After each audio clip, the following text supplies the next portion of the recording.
is Anne-Marie Sing 2002. Anne-Marie Sing, Anne-Marie Sing.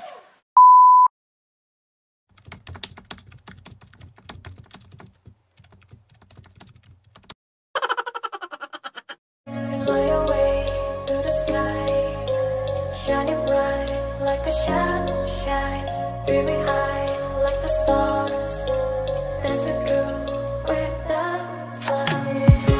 And everything reads such a meaning, every cloud has still for a lining. As long as you are still breathing, don't waste your time, keep fighting.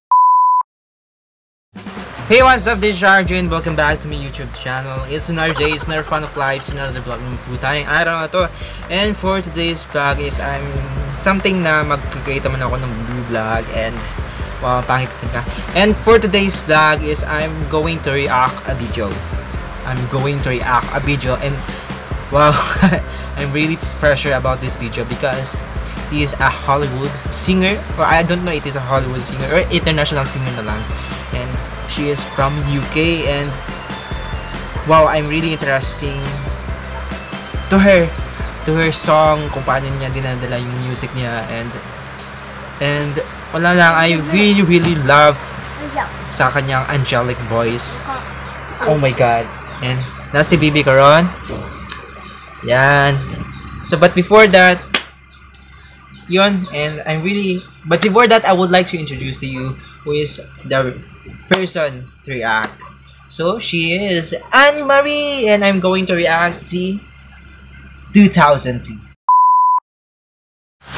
It's Anne-Marie Sing 2002. Anne-Marie Sing, Anne-Marie Sing. So I think to celebrate, you've got one in your team, the fans at home. Her personality kasi hindi siya maarte and like na binibigyan talaga yung fans niya kung ano yung kakasaya ng fans niya. So that's why I like Anne-Marie na wow. Yes.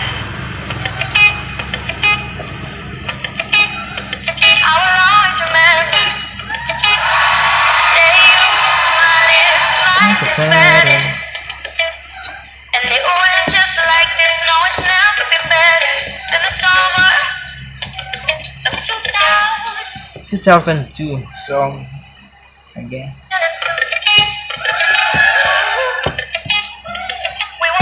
So, ang gusto ko sa kanya is hindi siya maarte na tao and game na game siya sa lahat ng mga kung ano yung pakapakanta siya.